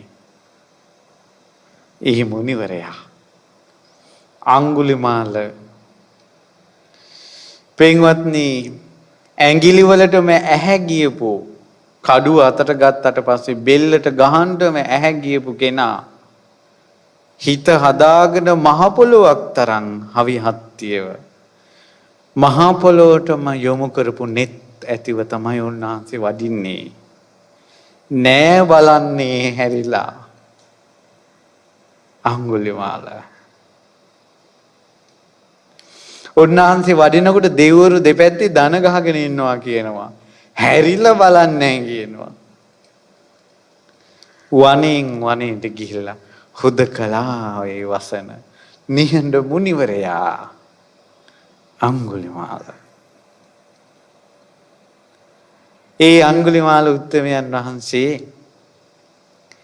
ජීවිතේ පිදුවොත් ඒ අඟුලිමාල උත්තමයන් වහන්සේගේ නම මන්ත්‍රයක්සේ හදවතේ ජප වුණොත් ඒ හිතට නම් නෑ වදින්නේ අදිවුණියක් කවදාවත්.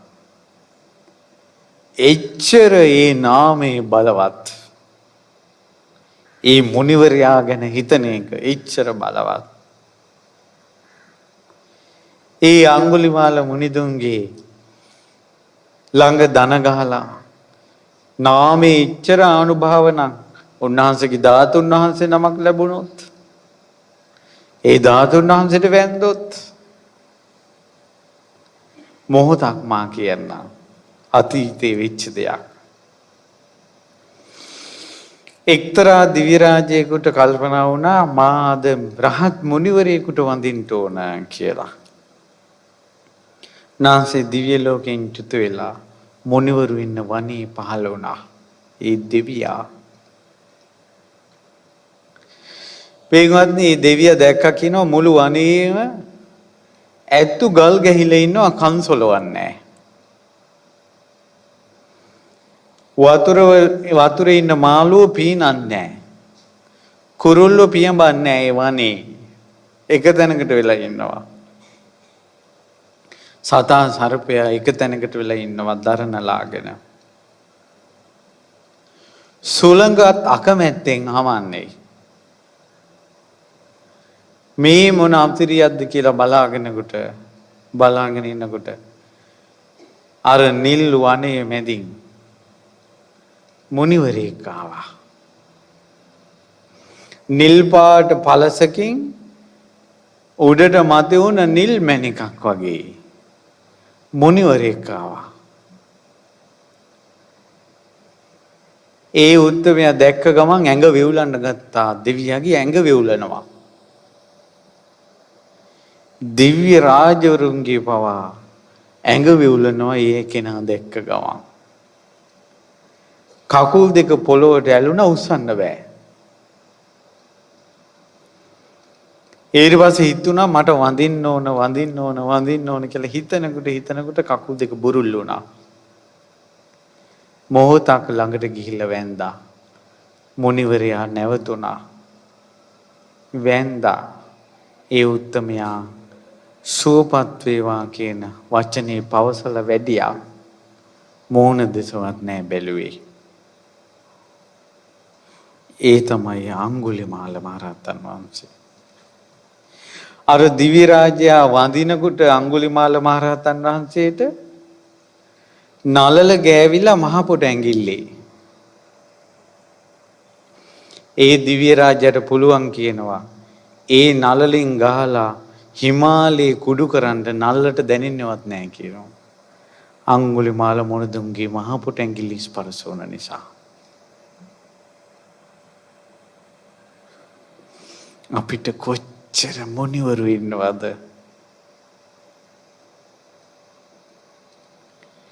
ඒ මොනදුන්ගේ ධාතුන් වහන්සේලා ගොඩාක් වඩම්මලා උත්තම ශ්‍රී අඟුලිමාල අරහන්ත වන්දනාව ලබන පෝයදා සිද්ධ වෙනවා. හවස 7 ඉඳලා රාත්‍රී 9 වෙනකල් බෝවත්ත මහමෙවුනා භාවනා සුපයේදී මාක්නිසා දෙවෙනි වූ වන්දනාවක් කරන්නේ. බොහෝ දුක් විඳින මිනිසුන් සිටිනවා. වරදින් නැගී හිටින්න කැමති මිනිසුන් සිටිනවා. දරුවන්ට සෙත් පතා ගනු කැමති මෑණිවරු සිටිනවා. ගුරු ගෞරවය ආසා කරන පින්වතුන් සිටිනවා. ලෝක සත්වයාට සිත් පිණිස යහපත පිණිස අංගුලිමාල මහරහතන් වහන්සේගේ සිරිපා වඳින්න ශ්‍රී අංගුලිමාල මහා සෑරජානන් වහන්සේ හදනවා. බෝවත්ත මහමෙවුනා භාවනාසපුයි. ඒ උතුම් සෑය ඉදිකරන්න පෙර මිනිසුන්ට පින් පුරව ගන්නටත් මිනිසුන්ට පින් පුරව ගන්නටත් ඒ භූමියට සිත් පිණිසත් ධාතුන් වහන්සේලා වඩම්මලා වඳින්නේ. ධාතු ප්‍රදර්ශනයක් නෙවෙයි ධාතු වන්දනාවක්. ධාතුන් වහන්සේලා වඩම්මලා කරඬුවේ තැන්පත් කරලා සෑයකට වගේ වඳිනවා. නිල් මල් සොයා ගන්න, සුවඳ සමම් මල් හොයා ගන්න, පිච්ච මල් හොයා ගන්න, සුවඳ පැතිරෙන අරලිය සොයා ගන්න.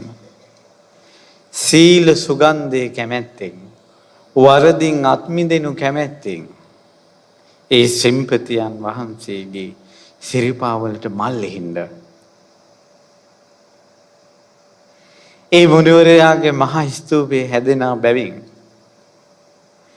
ගෙදර අඟුලිමාල මහරහතන් වහන්සේට පහනක් තියලා ඒ ළඟ කැටයක් හරි තියලා අඟුලිමාල පිරිත සිහි කර කර සෑය වෙනුවෙන් මුදල් එකතු කරගන්න. කාසි 1000ක් කැටේට වැටුණොත් අඟුලිමාල පිරිත නම් දහස් පිරිත කීකියානම් දැන් මේ 1000 වතාවක් අඟුලිමාල පිරිත කියලා. මට වරදින් නැගී හිටින්න ඕන කියන අදහසින් ඒ දේවල් කරන්න.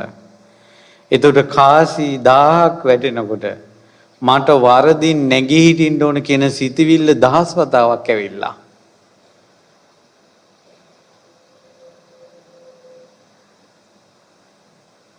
ශෝක කරන්න එපා. වැළපෙන්න එපා. ශෝකට නොකොට නොවැළපී දුක් හිතේ රඳවාගෙන දාමින් විමසා නිවන් දැක්ක මුනිවරයාට සෑය හදන්නේ.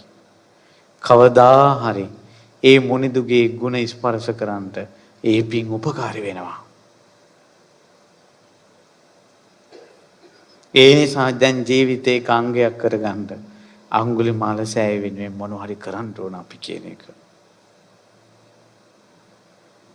සෑය හැදෙනකොට ගඩොල් පිරිත් කිය හදින්න, පිරිත් කිය වැලි හදින්න, ගොඩාක් දුක් ගෙවා ගන්නට මුනිවරයා ළඟ.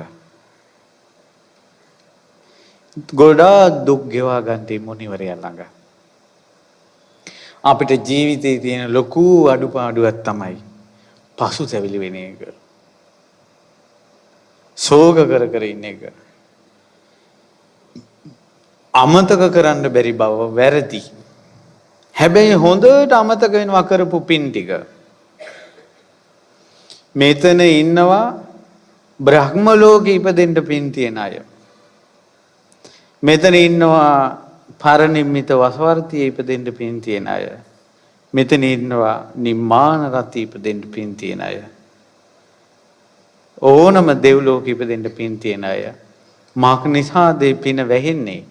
මොකක් හරි චූටි අඩුපාඩුවකින් හිත රිදෙනවා. පරණේව මතක් වෙනවා. චී කියලා හිතෙනවා. මේ වැරදි මතක් වෙවි හිතට දුක් දෙන දීන සිතට සියල්ල අමතක කොට කුසල් සිහි කර පින් සිහි කර වරදින් මිදුන මහා මුනිවරයාට, වලාගමින් මිදුන මහා මුනිවරයාට, දුක් වචනේ පා නොකොට දුක් නුවණින් විමසා ගෙවාගත් මුනිවරයාට, වරදින් නැගී හිටින්න කෝටි ගානකට ආශිර්වාද කළ මුනිවරයාට, කල්පයක් පවතින තේජස පවතින මුනිවරයාට, මෛත්‍රී බුද්ධ ශාසනයේද මෛත්‍රී බුදුරජාණන් වහන්සේ පවසනු ඇත. පින්වත් මහණෙනි, අතීතයේ ගෞතම බුදුරජාණන් වහන්සේට අඟුලිමාල නම් වූ ශ්‍රාවකෙක් හිටියා කියලා. කල්පයක් රැව් පිළිරැව් දෙන නාමයේ අඟුලිමාල. ඉතින් ඒ උත්තමයන්ගේ ශ්‍රී නාමයට බඳින්න මහා ස්තූපයට එකතු වෙන්න පින්පුරව ගන්න. වරදින එක නෙවෙයි පින්වත්නි, පුදුමේ වරදින් නැගී හිටින එක. අපි අද කාලේ පොඩි උන් මෙහෙමයි පොඩි කියලා මෙහෙමයි කියලා අම්මෝ මෙහෙමත් එවුන් ඉන්නවද කියලා හිතෙනවනේ. පුදුමයක් නැත. ඒ තමයි සසර. ආයුෂ අඩු වෙනකොට සිද්ධ වෙන දේවල්. පුදුමේ තමයි ඔය අය අතරින් බඹසර රකින්න අය. ඔය අය අතරින් ජරාවට ඇබ්බැහි නොවුන ජීවිත. පුදුමේ. කලින් වැරද්දට යොමු වෙලා ඉඳලා වැරද්දෙන් නැගී හිටිය අයයි පුදුමේ. වලාකුලකින් සඳ මිදෙන එකයි පුදුමේ. හඳමයි. ප්‍රශ්නේ වලාකුල. වලාකුලෙන් හඳ මිදුන එකයි පුදුමේ. ඒ නිසා ඔබගේ ජීවිතේ පුදුමේ. ඔබ වරද්දට ගිහිල්ලා තියෙනවා නම් ඒක නෙවෙයි පුදුමේ. ඒකෙන් නැගී හිටිච්ච දේ. යම් කිසි කෙනෙක් වරදට යොමු වෙලා ඉඳලා ඒ වරදින් නැගී හිටියාද ඔහු ප්‍රාතිහාර්යයක් පෑවා හා සමානයි. 이르දියක් පෑවා හා සමානයි. වරදින් මිදුන එක. ඒකට ලොකු හයියක් වෙයි. ලොකු ශක්තියක් වෙයි. ලොකු බලයක් වෙයි. අඟුලිමාල මොනිදුම්ගේ සිරිපා ළඟ වැද්ද වැටෙන එක. අද ඉඳලා මේ ශ්‍රී නාමයට වන්දනා කරන්න. ඒ උත්තමයාගේ සත්‍යක්‍රියාව සිහි කරන්න. අපට ද අකුසල් වලින් ගැලවිලා අකුසල් පිළිකුල් කරලා කුසල් උපදවා ගන්න ජීවිතේ කුසලයේ පිහිටවගෙන ගෞතම බුද්ධ ශාසනයේ වාසනාව ගන්න පතන්න. ඒ සඳහා අපට වාග්ය සැලසේවා. කියන්න මේ විදිහට හඬ නගලා සියලු සතුන් හට අනුකම්පා ඇති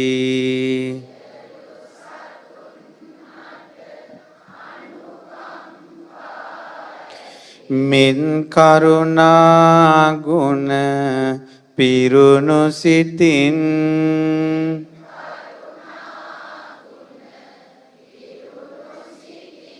වැඩ සිටි අඟුලිමාල තෙරුන් හට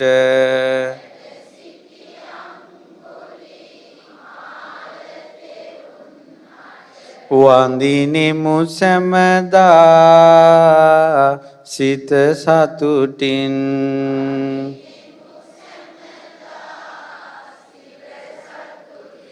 මනවින් ඉඳුරන් දමනය කොට නීති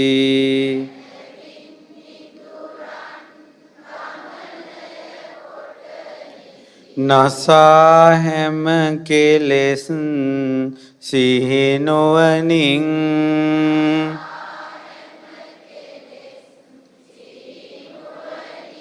වැඩ සිටි අඟුලිමාල තෙරුන් හට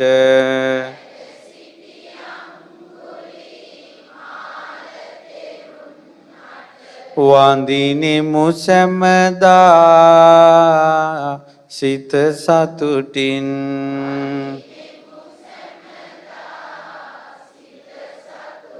ලී වඩුවන් ලී නමන ලෙසින්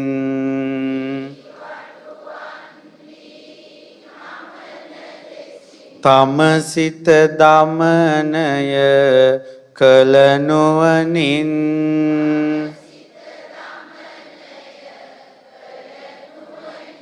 වැඩ සිටි අඟුලිමාල තෙරුන් හට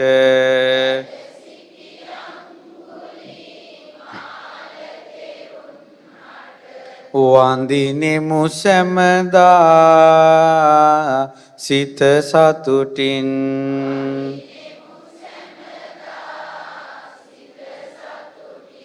වඩුවන් ඊ ඇද හරින ලෙසින් තම සිත දමනය කළ නුවණින්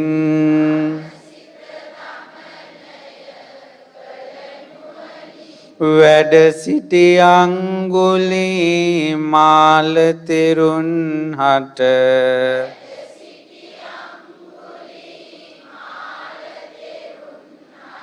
වඳිනෙමු සැමදා සිත සතුටින්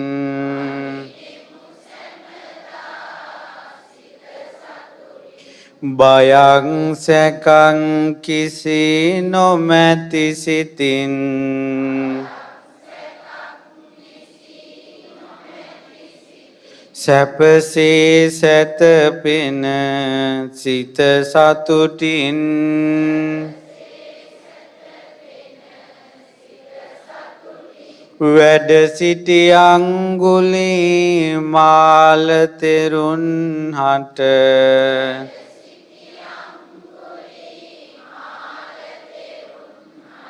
වඳිනෙමු සැමදා සිත සතුටින්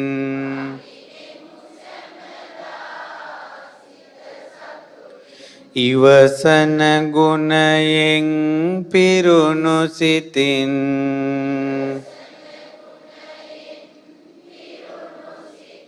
දුක සැප සම ලෙස රැගෙන නිතින්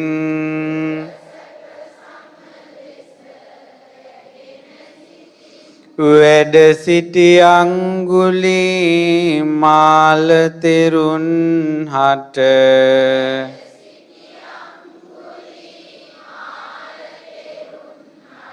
වඳිනෙමු සැමදා සිත සතුටින්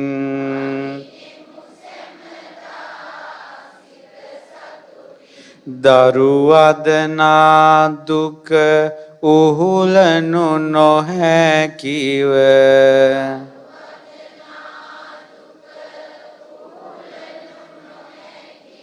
හඬනා මව් වෙත කුළුණු සිතින්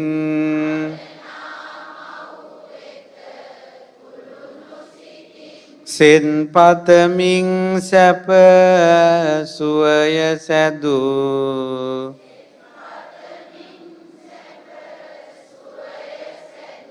අපගේ අඟුලිමාල තෙරුන්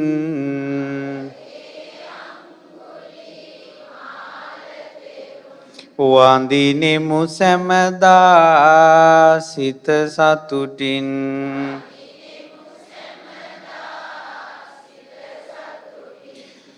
දහං මඟට ආදිනේ පටන්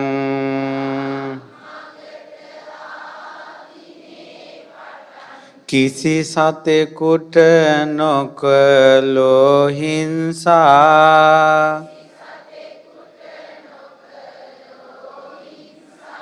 අපගේ අඟුලිමාල තෙරුන්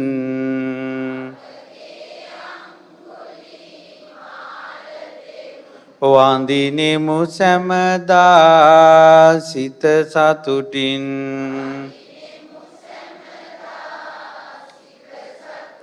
ඒ අපගේ භාග්‍යවත් වූ අරහත්නෝ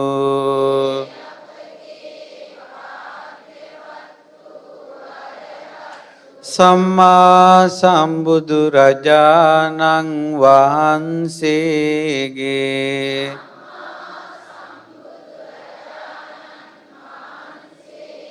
මහා ශ්‍රාවක වූ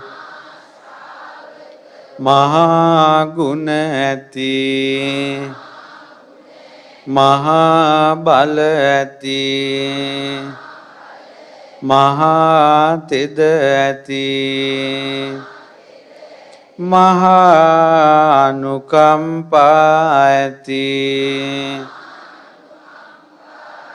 නිකෙලෙස් ගුණයෙන් බබලමින් වැඩ සිටී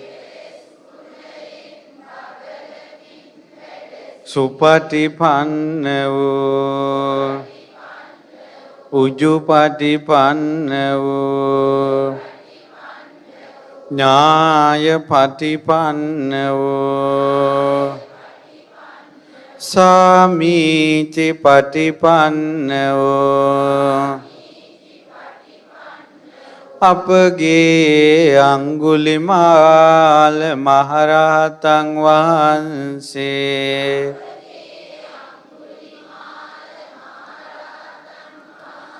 ආහුනීයවනසේක පාහුනීයවනසේක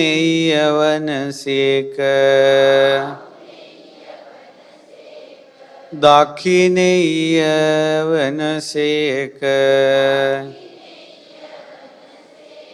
අංජලිකරණීයවනසේක ලොවට උතුම් පින්කෙත වූසේක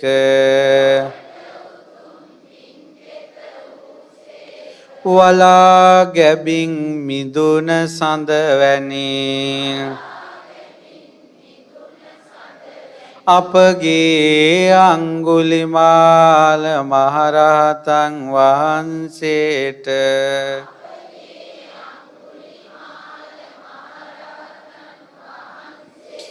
සාදු සාදු මම වන්දනා කරමි මාගේ වන්දනාව වේවා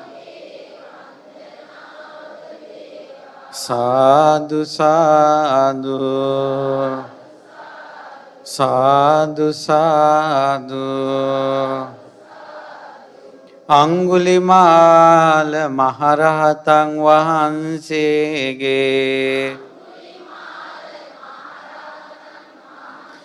තේජානුභාවයෙන්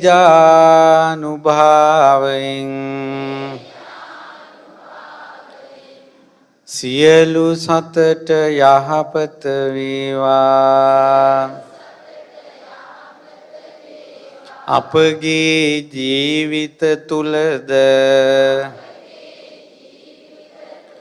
අඩුපාඩු සකසාගෙන සොඳුරු නිවන් මඟ ගමන් කිරීමට ආශිර්වාද සැලසේවා පරිත්තං යං බනන්තස්ස නිසින්නන්තාන දෝනං උදකම්පි විනාසේති සම්බමේව පරිස්සයං සොත්තිනාගම්බ බුට්ඨානං යංච සාදේති තංකනේ තේරස්සංගුලිමාලස්ස ලෝකනාතේන භාසිතං කම්පන්ටායි මහතේජං පරිත්තන්තං බනාමහේ යතෝහං භගිනි අරියාය ජාතියා ජාතෝ නාබිජානාමි සංචින්ච පානං ජීවිතා වෝරෝපේතා තේන සංචේන සොන්තිතේ හෝතු සොන්ති ගම්බසාති ඒතේන සංචේන සුවන්ති හෝතු මේ සත්‍යානුභාවයෙන් සැමට සෙන්වේවා साधु साधु साधु